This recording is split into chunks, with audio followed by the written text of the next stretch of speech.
Good afternoon, everyone. My name is Andrea Gillespie. I'm the director of the James Weldon Johnson Institute, and on behalf of the staff and the visiting fellows of JWJI, I'd like to welcome you to today's Race and Difference colloquium session.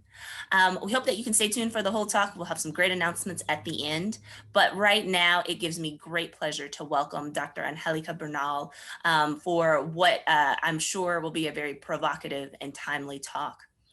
Dr. Angelica Maria Bernal is Associate Professor in the Department of Political Science and a faculty affiliate with the Center for Latin American, Latinx, and Caribbean Studies at the University of Massachusetts Amherst.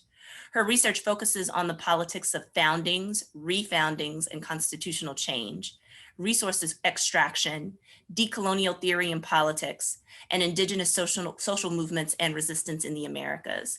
Her first book, Beyond Origins, Rethinking Founding in a Post-Colonial Age, was awarded honorable mention for the 2018 Foundations of Political Theory First Book Award from the American Political Science Association. She's also the editor of De la Exclusión a la Participación, Pueblos Indígenas y sus Derechos Colectivos en el Ecuador, and a former and current Fulbright Fellow to Ecuador.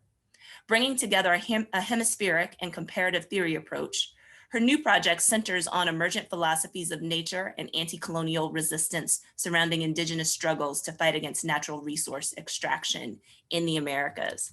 So without further ado, please join me in welcoming Dr. Angelica Bernal. Thank you, Dr. Gillespie, for this kind introduction and for this invitation to speak to all of you today. Before I begin my talk, I'd like to first acknowledge that where I stand in Amherst, Massachusetts is Nonotuck land. Now, in my house, we've come to joke that January was the month that lasted a year, and it certainly seemed that way by January 6th. Like many of you, I watched the events under quarantine isolation that seemed to make the images all the more unreal, I should say surreal. We saw a president at the helm of a podium flanked by US flags and signs that read, "Save America," march, a sea of supporters, many wearing red MAGA hats and waving Trump 2020 Make America Great flags and banners. Lots of these banners reference symbols of the far right groups, most notably Oath Keepers, Proud Boys, and QAnon. We know what followed. Trump's speech ends with an exhortation to the crowd to fight like hell, to stop the steal and march on the Capitol. The crowd heeds the call and a riot follows as Trump supporters overtake the Capitol Police, invades its halls and offices, causing property damage, theft, and leading to the deaths of 5 individuals. I know that this is still a trigger event for many, so my apologies, but I should explain that the reason for going through these details is crucial.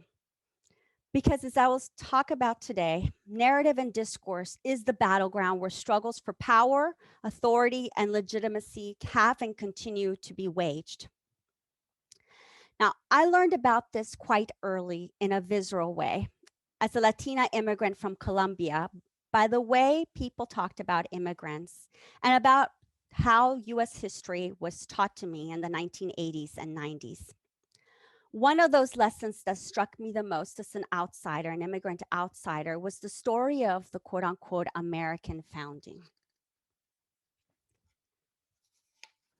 What seemed initially odd was the word itself. After all,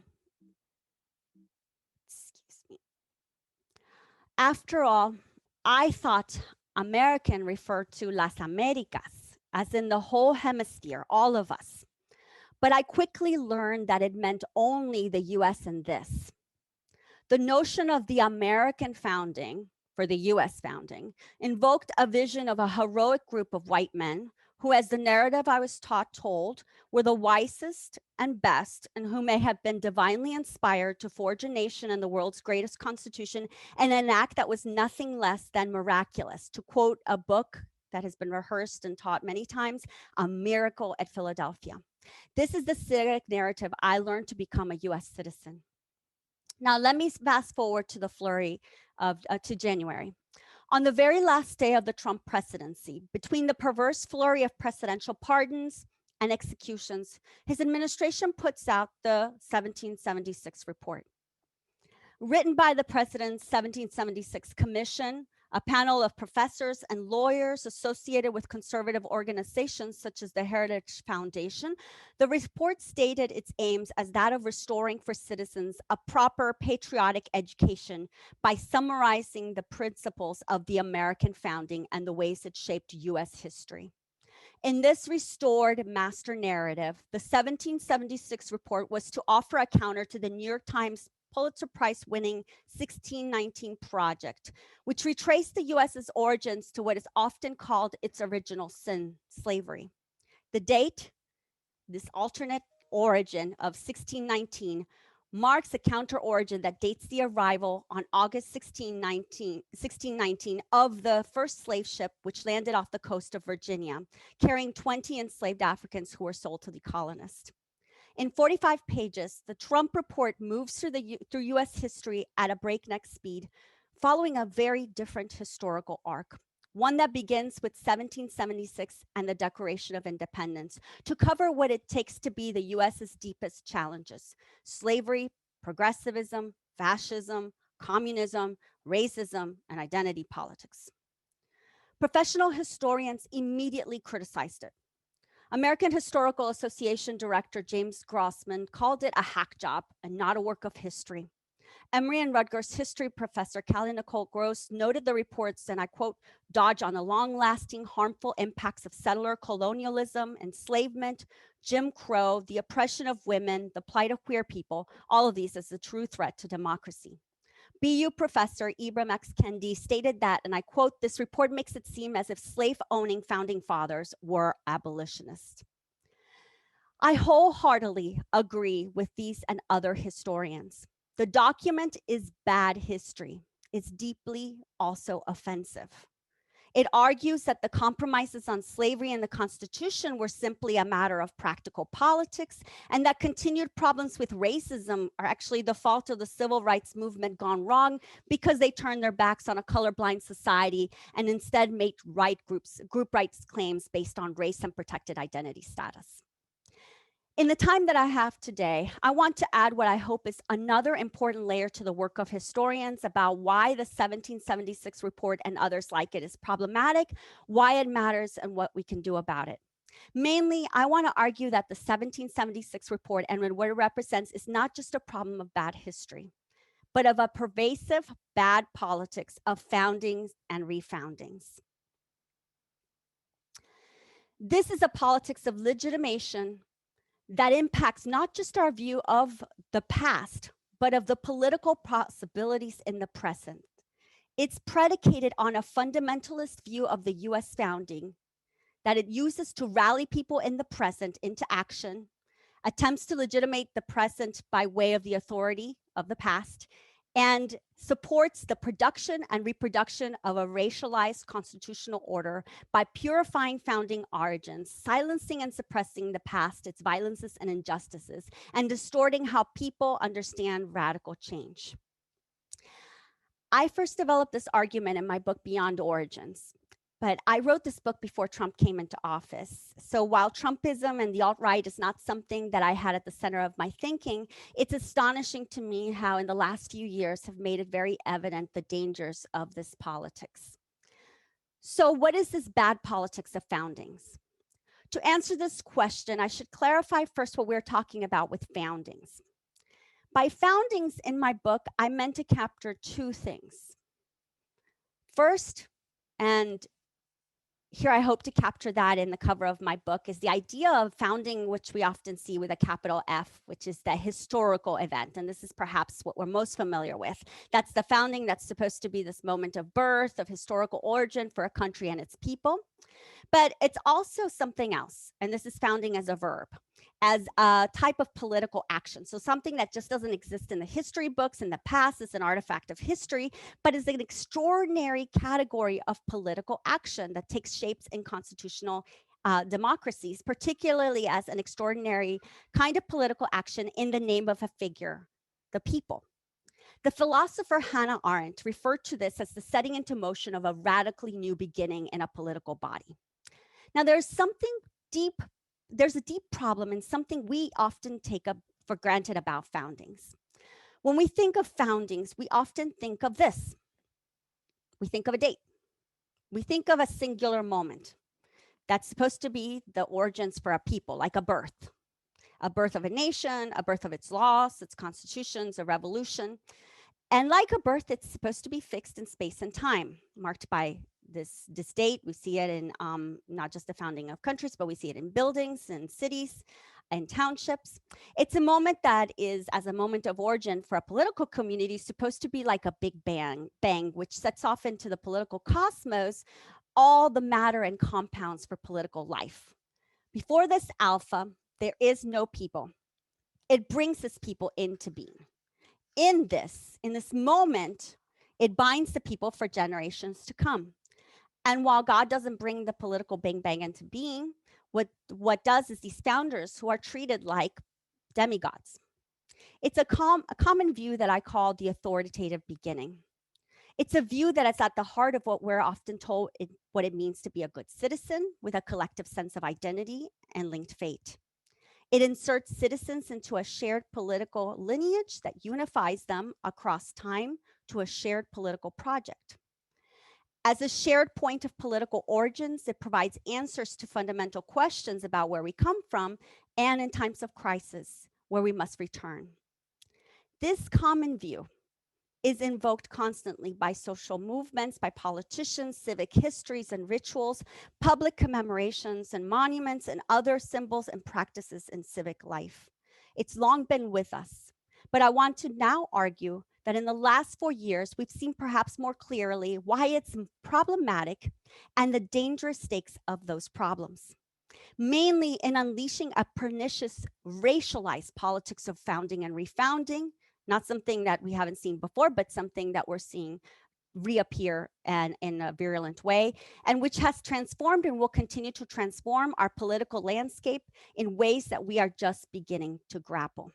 So in other words, not just to think about Trumpism as a disruptive movement, but as truly a refounding, racialized refounding movement. I began tracing those problems by way of founding what I call the founding invocations of contemporary conservative movements, such as the Tea Party and the doctrine of constitutional interpretation called originalism. Conservative originalism began in the 1960s and 70s in the wake of the Warren and Burger courts in the wave of progressive jurisprudence, particularly as a backlash to cases like Brown versus Board of Education and Roe versus Wade.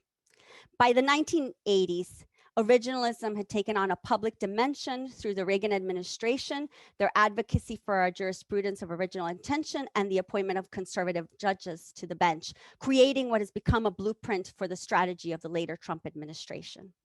Now, originalism's impact extended beyond judicial activism. However, conservative originalism, such as failed Supreme Court nominee Robert Bork, translated their ideas into cultural critique to champion originalism as a response to the supposed moral decline and loss of national character brought on by liberal culture and politics. Bork targets as culprits in particular radical feminism, Black nationalism, and liberal intellectuals. He argued that what he called their radical egalitarianism was sending the nation slouching towards Gomorrah, as the title of his book said, towards a moment of discord and conflict. He contrasted this against to the founding. According to Bork, and I quote, "Had we been at the founding a people as diverse and culturally disunited as we are today, there would have been no founding." What's going on with Bork's originalism, I want to suggest, is more than just an assertion to historical facts or to getting history right or wrong. Instead, the founding serves as more than a historical event. It becomes a language for persuasion and legitimation, and it does so in a particularly dangerous way, via a political fundamentalism. Something like a historical event, the founding, becomes more than that. It wraps within it a discourse of truth, of persuasion, that is persuasive in a fundamentalist way because it's beyond question, like so-called self-evident truths, states of nature, or essentialized accounts of human beings and cultures. It asserts not just that this happened, but that through their originalist appeal, that they have the moral high ground and that what they say is the incontrovertible truth. So it's an assault, and it's a declaration of truth and an assault on truth. In doing this, it subsequently works to assert authority and rightness in the present. So no amount of actual historical fact about the diversity, say, of Native American cultures, or that there was no unity, as Bork asserts, but instead colonialism and enslavement could counter this. Now, in the aftermath of constitutional originalism, the populist originalism of contemporary movements such as the Tea Party turned these arguments into effective political activism. One way was by amplifying earlier tropes of decline and restoration. And as is now familiar, the rallying cry of the Tea Party became "Take Our Country Back." But by also associating their activities not just with the historical event, they also moved into the territory of founding as or refounding as action, explicitly calling themselves refounders. For instance, in one branch, like the Maine branch, they call themselves the Maine Tea Party Refounders. Many others followed suit. They also situated the authority of the originary founding not just as a legal founding or historical founding, but now, as this last slide suggests, on a theological register. At the heart of their political theology is an understanding of the founding on religious terms and the Constitution on par with the Bible. The founders, who were mostly deists, are redefined as deeply devout Christians and prophets, and their insistence on a separation between church and state is replaced by a narrative of the Republic as Christian in nature. No amount of historically based philosophical arguments could counter this fundamentalist founding.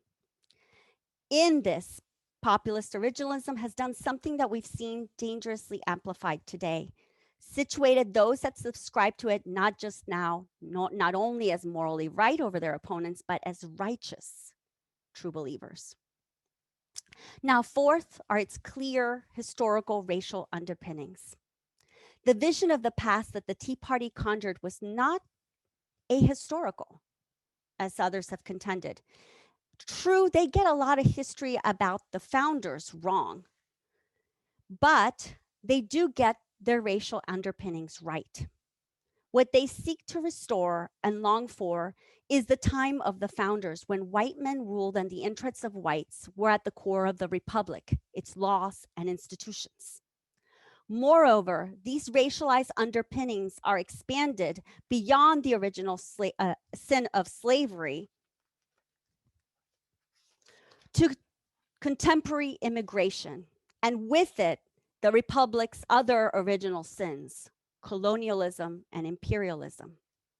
As scholars Theda Skocpol and Vanessa Williamson reported in their book on the Tea Party, concerns over immigration were central to Tea Party ideology, closely linked to the ethnic identity of immigrants as Central Americans.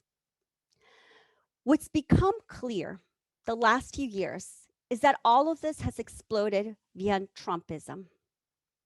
What is less evident and less discussed is that what's exploded, along with virulent racism, rampant disinformation and attacks on truth, corruption, and violent polarization, is also something more. This is where theories of founding and refounding I want to propose can be helpful. We have to, at some point, take them at their word that their core ambitions and actions were not just disruptive, but productive, not just reformist, but revolutionary, to do nothing less than to refound the US constitutional order. The language of restoration and taking America back, at first glance, seems to counter that. But in actuality, this is exactly how the politics of founding and refoundings work. The US and French revolutionary founders, after all, situated their actions as a hearkening back to Romans. The Haitian revolutionaries that I discussed in my book did this also by declaring independence from France and other imperial powers, not just by force, but also symbolically, renaming themselves from Saint-Domingue to Haiti, the pre-colonial name of the island given to it by the Taínos. But not all foundings and refoundings are liberatory and emancipatory. Some, like the attempted Trumpian one, are regressive and repressive. Yet, in the context of constitutional democracies, they do share some things that give us a framework for understanding both types of expressions. For the purposes of today, I want to focus on two critical elements within founding and refounding movements. I mentioned one earlier, the figure of the people, and the second one will be centering on the leader as what we might call the lawgiver. Like past founding and refounding movements, Trump's is centered on the figure of the people. The calls to take back America and to build that wall make political claims that present themselves as being in the name of the American people. For the movement, they and their vision is what best represents the will of the American people. In this, and this might initially appear puzzling, theirs is a democratic assertion. But before you're alarmed, let me explain what I mean. In a democracy, the people is who rule and also who make or break those rules. To invoke the people is to invoke a figure that grants political legitimacy to claims and which has authority over everything, even ordinary government. We often think of the people as a figure that represents something universal, the will of us all, but it's also something else. To find this in my book, I turned to the Argentinian Mexican philosopher Enrique Dussel, who argued that the people is also a figure of fracture, dissent, and exclusion. The people, Dussel tells us, establishes an internal frontier or a fracture within a political community. When Trump and his followers call on the people to enact radical change in the existing US regime through, for instance, the radical institutional transformation of the immigration system, policies, and the courts, they activate both senses of the people to gain support for their claims. The people enacts a new frontier of us, Trumpians, versus them, liberal elites, feminists, Black radicals, immigrants, you name it. But how do we account for such regressive results in a democratic category? In the past few years, scholars have sought to answer this by turning to the notion of populism. And the dominant literature uses populism as a stand-in for anti-democratic and authoritarian. So to be a populist is a bad thing. I find this entirely problematic and unhelpful. The people is part and parcel of the logic of democracy, but it doesn't offer guarantees about its results. As the long history of the US bears true, violence and oppression has and continues to happen in the name of the people and facilitated through democratic institutions. Now, this dominant version of populism as something that's anti-democratic and authoritarian is also unhelpful because it sets populists exercises of power, and populist movements are anti-institutionalist. Instead, it tells us that it's about direct and unmediated relations between a charismatic leader, a demagogue, who manipulates the guileless, dumb masses. To see how this is not the case, I turn to the second aspect of foundings and refoundings, the leader. Leadership is crucial. And in the case of contemporary foundings, it's the leadership of presidents that's crucial. Presidents who helm refounding movements, I've argued, are a whole other thing, not just heads of states, but very partisan.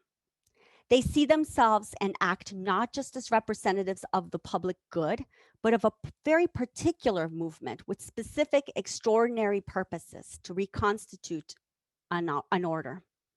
It's an even more exceptional role than before, one that I signal by calling these figures constituent presidents. Constituent presidents see their task very clearly: to serve as a sword and shield to institute radical change.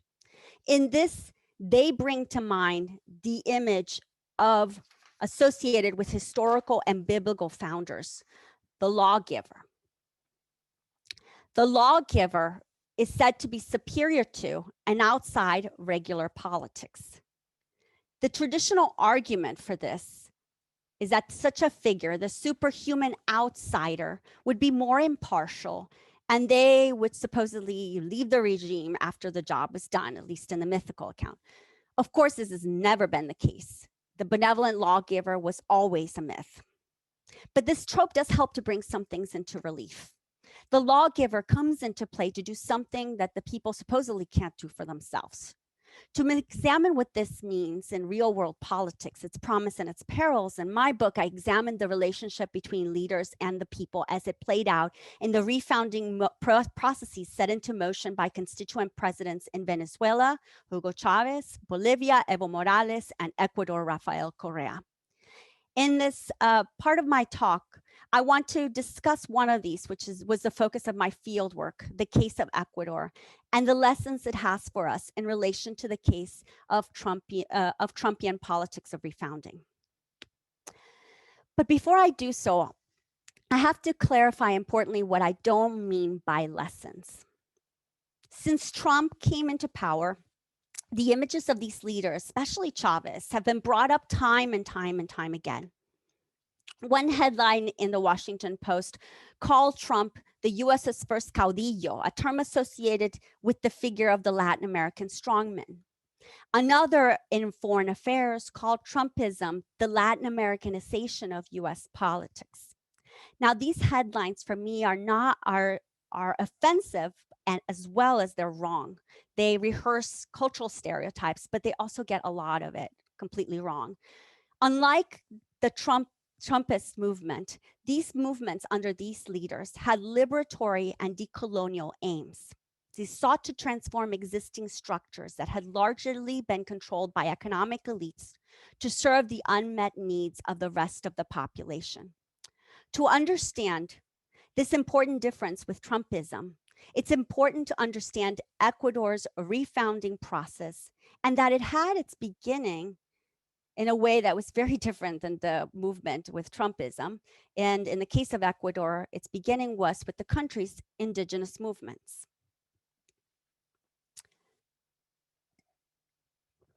Ecuador's indigenous movements are amongst the most powerful on the continent.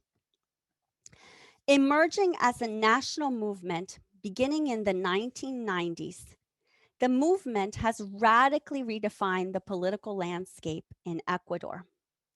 Their protests have brought the country to a standstill and have been responsible for ousting at least 2 presidents.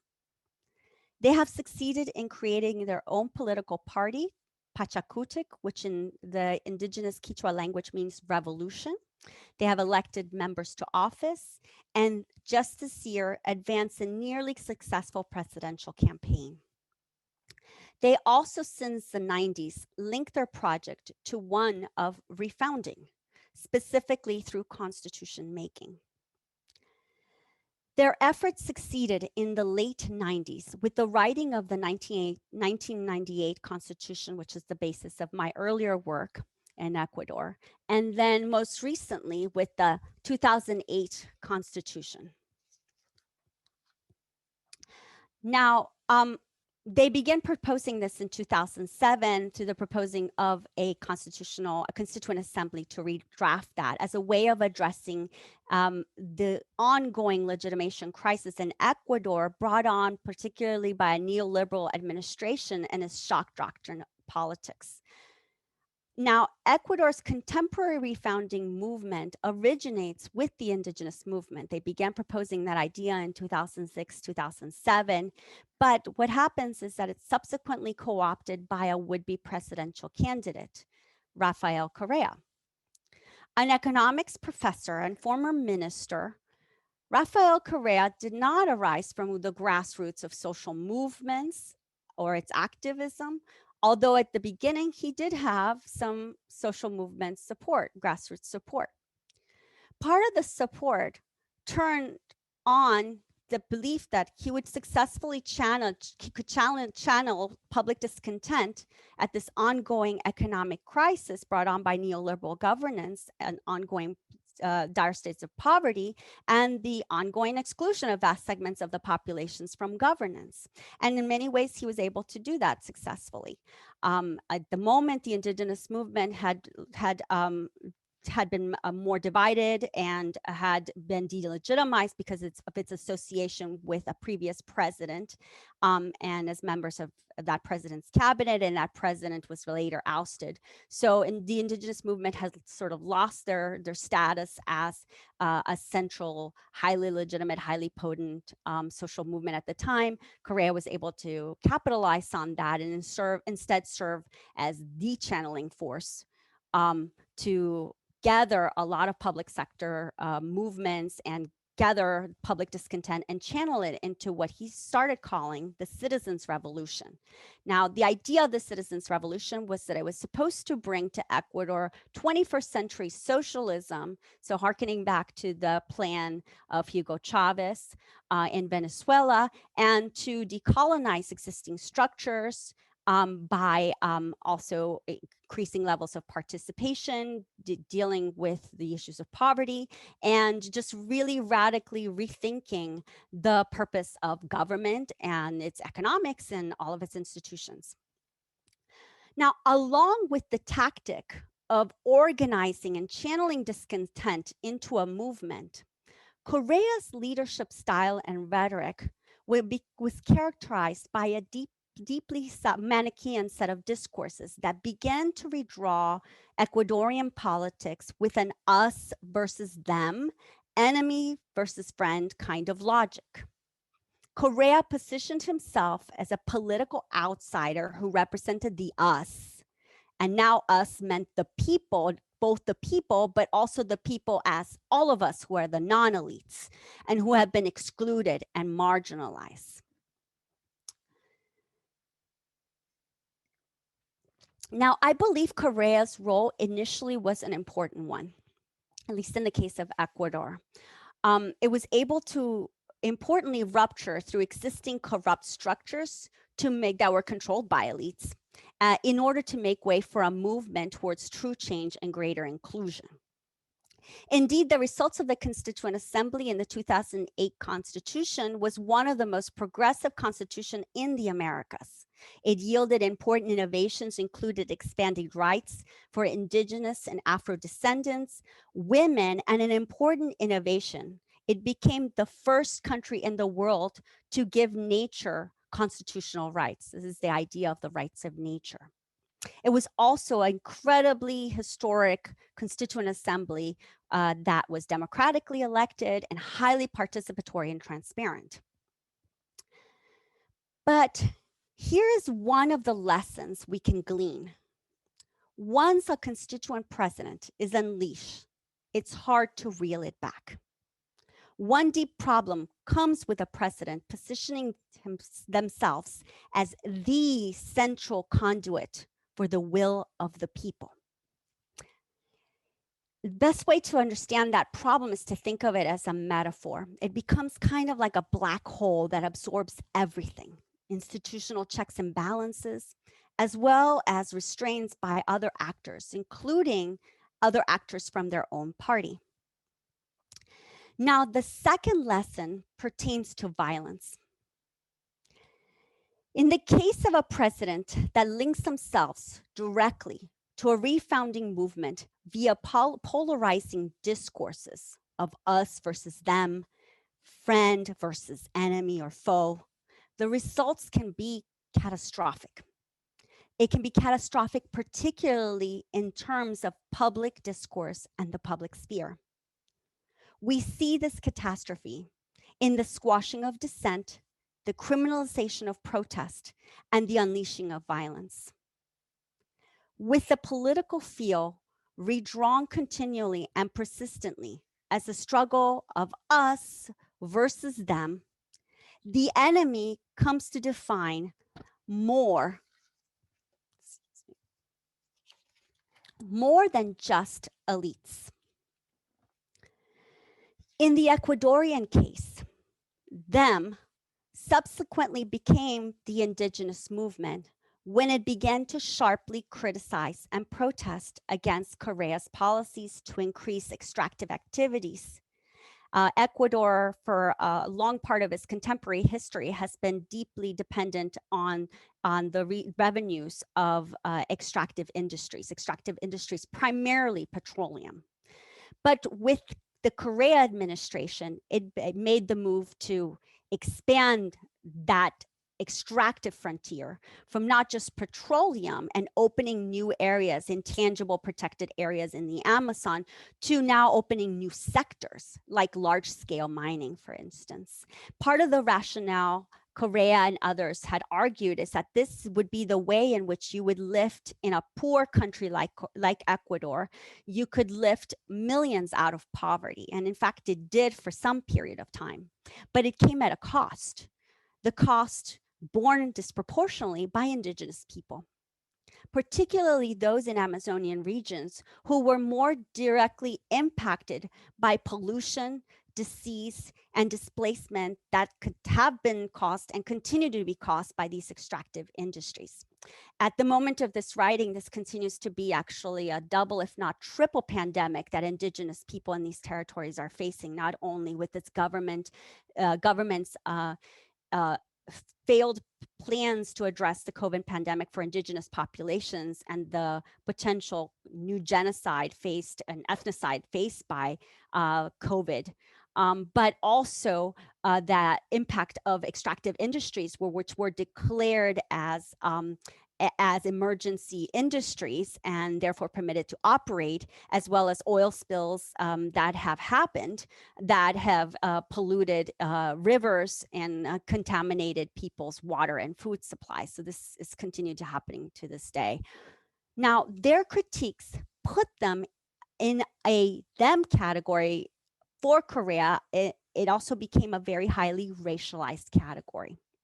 Neo-colonial discourses emerged that began to explicitly depict indigenous people as infantile and backwards, standing in the way of progress and economic benefits that would be brought by extractive industries and the vast amounts of money that would be able to be used in social spending projects that would lift millions out of poverty.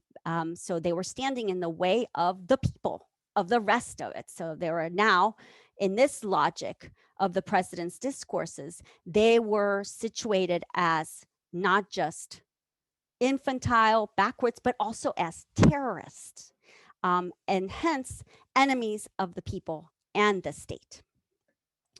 The result of this political logic for indigenous people were new levels of criminalization and violence that have continued until the present. So criminalization of their protests, taking away of jailing without due process of protesters, and also the deaths of land defenders that were standing up against extractive industries. As we've seen as a regional phenomenon, indigenous people have faced a new set of violence, particularly as land defenders, so that being a land defender becomes a target. You become a target for violence. So now to return back to the US case. January 6th represented the coming home to roost of this type of logic, this Manichaean logic, weaponized now by a constituent president. So thinking of Trump as a constituent president, this logic that divides the political field has now become a mainstay of US politics and weaponized and continues to be weaponized and will remain to be for some time. So just as the Tea Party movement didn't fizzle, Trumpism and its regressive refounding politics, as I've called it, will continue to attempt to reconstitute the US constitutional order for months, if not years to come. So it's important to understand not just that this is simply a Manichaean logic that is just part of rhetoric, but that it continues to be weaponized for the sake of a movement to refound, not just a movement to disrupt and refound maybe just the GOP, but to really try to attempt to refound the constitutional order. And we will still be unraveling those effects of all that has and continues to be done. But in the present, I believe that we also are seeing another refounding movement that has been emerging, a counter to it. I call it a counter politics of refounding. This new politics is actively resisting the allure of idealized narratives of US origins for the sake of unity. Rather, the grounds for reconstitution are configured through the direct acknowledgement and examination of the Republic's origins in violence, slavery, colonialism, and injustice. Intellectually, these decolonial refoundings are reflected through work like that of the 1619 Project. But politically, it's also been taking shape for quite some time through the new wave of protest and social movement activism that has and continues to challenge the perpetuations and reconfigurations of white supremacy. And I see that reflected by these horizontal movements also in their claim and in their claims within protest activities. I put a couple of signs as the idea of defunding the police, of systemic, deep systemic change, not just reforms, but to change the system from its very roots, from its very foundations, rethink the foundations of the constitutional order, and its foundations particularly being in white supremacy. Now, and just to draw in conclusion, as I'm eager to engage in a discussion and answer any questions, is I hope that by understanding contemporary struggles, not just as one between parties, but between refounding movements, this can help us to really better clarify the field of struggle that is going to continue, and to understand its unique logics, as well as its continued perils, and clarify and make really sharp for us its real dire stakes. So with that, I'll stop now and thank you for your time in listening. And I look forward to your questions. Thank you very, very much for such a thoughtful and provocative talk. So as Rhonda had mentioned in the chat, if you have any questions, please feel free to submit them in the Q&A. I will start with a question from Barbara Combs, one of our fellows this year. I wonder if you can talk a little bit more about how the 1776 Commission report operates as the pattern of refounding that you outline. Does it fit that? I am particularly interested in the ways the report situated the civil rights movement as the beginning of divisive identity politics. Thank you so much for that question, Barb. So that I see it a lot in the language. So it's also the language which it uses operates in this pattern of refounding, because it's really going through U.S. history to try to assert this particular arc that depends on situating this very pure origin that really tethers the whole system. So the idea that it's 1776 as this pure revolutionary moment of unity that skirts all these other issues about slavery, colonialism, white supremacy. And instead, it's supposed to tether everything that went right, as if everything went right in this moment. And it's been just a long, sharp decline. So following again with these like narratives of loss and decline of the Tea Party and of Trump and everything. So that's part of their version of refounding. So refounding is to go back, but not really go back their way, because there's no going back. There's never going back. So you go back, but it's really, let me tell you about what's really wrong. And it all comes down to civil rights movement, identity politics, and just the ways in which it's really focusing on progressive movements. So it even attacks the real problems, progressivism. Historians have had a field day with this. I mean, you read this, and if you're like me and you're a historian of founding historiography, US history, your skin is burning, because this gets it just so wrong. But it's very purposely so wrong. It's to tell a particular arc about this purification of the past, and the continual purification of the lineage of this past into different epochs of American history. And then it does so in this also very particular way, which it uses images and figures that are central to progressive movement. So reappropriating images like Frederick Douglass and Martin Luther King. So this is to make it seem as if retroactively the founders could be excused in some way, exculpated from any sort of actual being architects of a system really grounded in a racialized constitutional order. So it's stuff that you see a pattern, and in my book I didn't, I mean, this was way before the 76 report, but it just stood out to me so much that this pattern is so clear. It has happened time and time and time again, and continues to happen time and time again. So it's not just about sort of the repeating of this in history or in, you know, civic education, which was what the report said it was doing, that it was like supposed to offer a real history, but it's an arsenal that is being used to fight particularly against efforts to decolonize school curriculums at local and state levels. So it's like, here's instead your teaching tool, teachers, instead of other stuff that you're getting, including the 1619 project. You know, it's the 1776, and this pattern of refounding is used by Republican politicians affiliated with Trump to now more recently try to pass new laws to block efforts to transform school curriculums. And it's used as a language. It was used by Trump because he asserted that the 1619 project was a bunch of toxic propaganda. So it's like, and then last but not least, it's part of this alt-right reappropriation of 1776 as an alt-right symbol. So you saw it throughout January 6th that you had individuals involved in these acts of riots and violence that were drenched themselves in flags that said 1776, hats that said 1776, signaling very clearly to me, we have to take them at their word, that they truly see themselves as refounders and therefore right in what they're doing. And there's just, it's once you know that that's where the logic of that, their logic is at, you see like what that you know, it's not just about sort of the history of 1766. It's now become an alt-right symbol, and that's unprecedented in some ways. It always was a symbol for many of white supremacy, of celebrating this false 4th of July, but now it's directly a link to terrorist organizations. And that is, to me, truly something that we have to stand back and really try to deal with.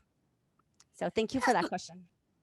May I ask a follow-up question related to that? So how did the refounders actually deal with the complexity and the nuance and actually the sort of competition and even, you know, competitive discourse that was going on even in that period? Because it's not like Thomas Jefferson agreed with James Madison and Alexander Hamilton about lots of stuff. So, I mean, how do you deal with the fact that people even argued back then and had disagreements? And how does that upend this notion that there was this consensus history and a dominant narrative even during the founding period? Yeah, I mean, and that's why I had to come up with a term to call it that, because you see it come up in time and time again. It's this authoritative beginning. So you go into founding history and you know that there was conflict. And not only that, but you know, I you know, like many others, I teach courses in American political thought. And if you know this particular time period, you see that there was a thriving abolitionist movement. Even within the Philadelphia Convention, there were speakers that spoke in behalf of abolitionism.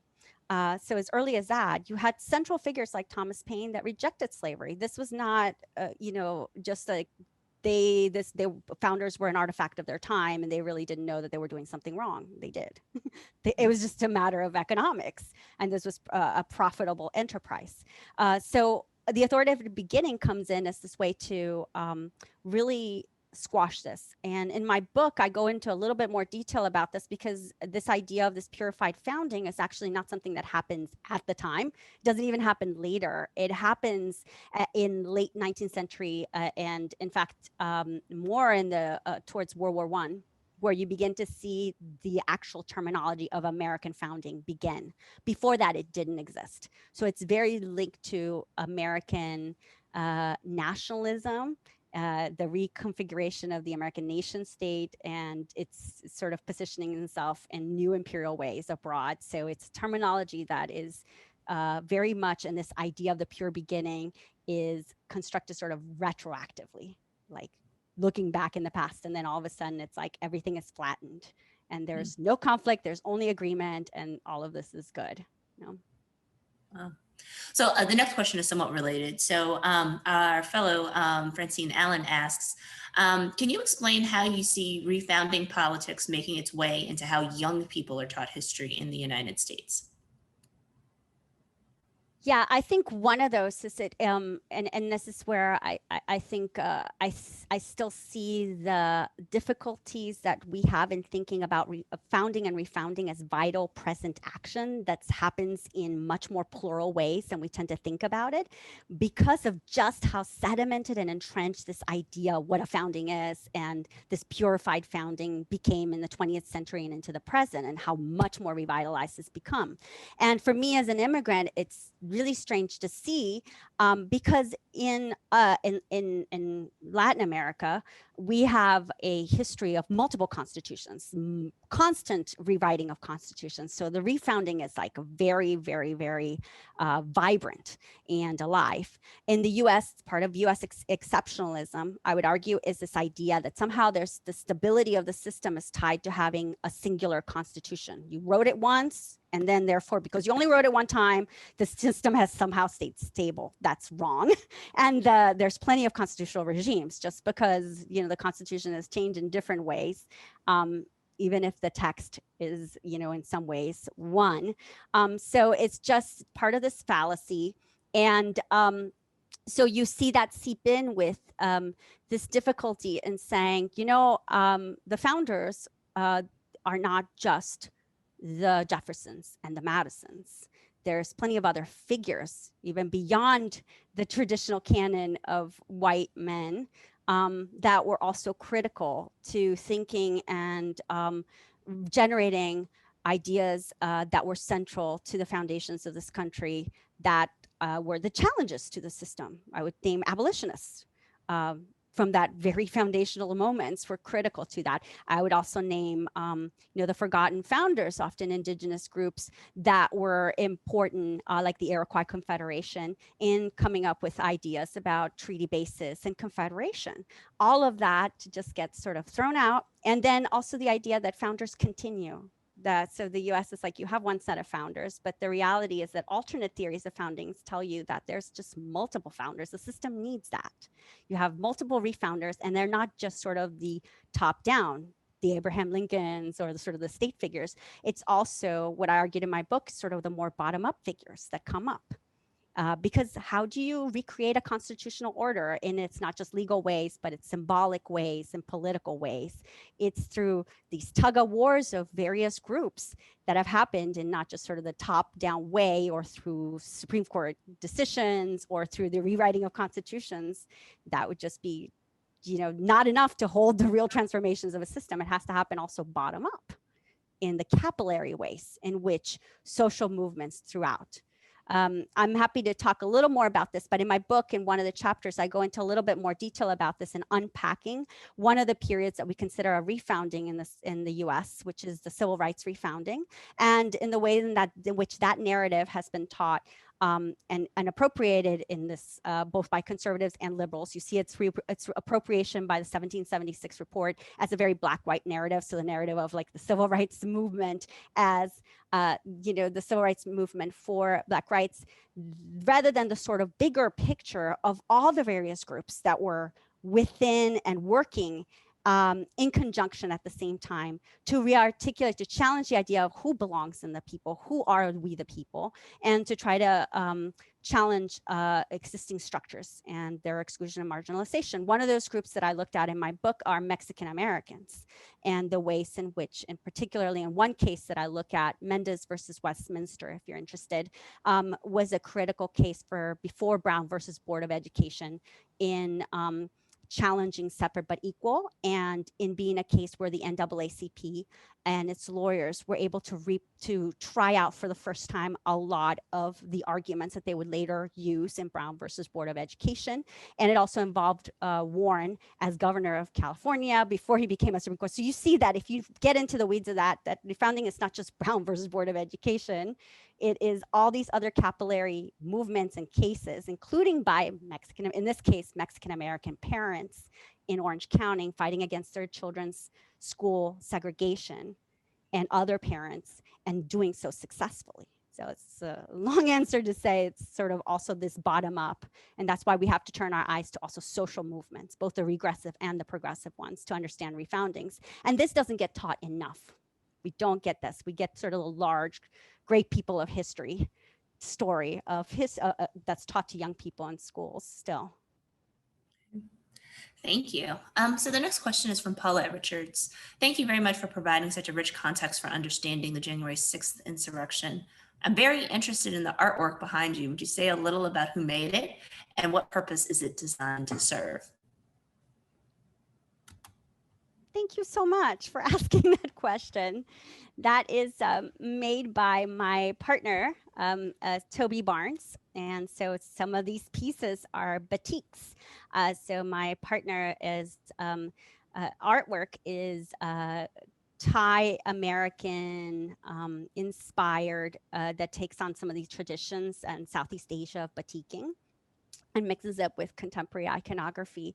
He is also, I'm lucky to have an artist in-house because he was also helpful in designing the cover of my book. So it was his sort of attempt to help me put into visuals what it means to really think about foundings in sort of a new way, and to think about as foundings and alive and kicking in our present and in the actions that even we can do, not just sort of these big people and figures. So we try to think about, his art is about sort of the sacred and in the ordinary. And I think I'm also been obsessed with that for a while, is thinking about like the ways in which the ordinary can be just as grand as the extraordinary. Thank you for that. Thank you for that question. So I have another question from Francine Allen. What role do you see faith communities playing in shaping stories about foundings? I think that's so critical, because that has happened in so many ways. And it's one of the things that I was initially challenged with by a dear colleague of mine, because in some ways, certainly when you see and you're looking at conservative movements and the way that their authoritative beginning has taken on the theological register, where it's like, they use it as an excuse to do, as not excuse, but as the language that they use to delegitimize others, since to say we're right. But I do think that stories about foundings and refoundings by faith communities have been really, really, really important and continue to be in shaping, because many of those stories defied the purity of origins. Just defied the idea of thinking about it. So stories of, I didn't quite fit it in the book, but I was fascinated for a while about narratives about Exodus and linking things sort of like that as a founding process. And that fits so much into what I was thinking, because it wasn't just this radical rupture and this pure origin. It's sort of like the making and remaking constantly, like 2 steps back, 2 steps forward, and you're completely in this process of remaking as a people.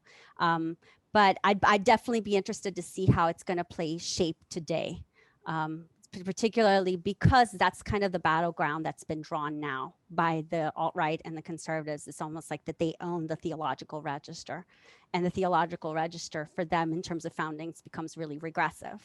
So I wonder and would love to do more research on what the progressive or the emancipatory theological stories that we can tell about counter origins and alternate origins can be. That I think that would be really helpful, but thank you. Are there any more questions?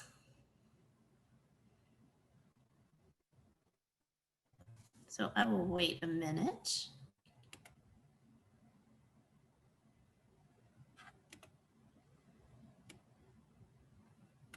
So seeing none, I want to thank Dr. Bernal for such a wonderful talk.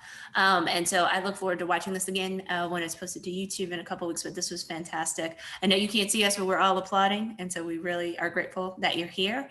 I do want to end with a couple of announcements. So one, I want to remind everybody that this week, as part of the Latinx Studies Initiative, Dr. Kelly Little Hernandez from UCLA is going to be presenting on the $1 Million Hood Project on Thursday. You can sign up for that on our website. And then also I want to invite you to next week's talk, which I'm sure will be equally provocative. And so next week's speaker is Dr. Elizabeth McRae from Western Carolina University. So with that, thank you very much for being a part of our colloquium today. And we look forward to seeing you next week. Take care.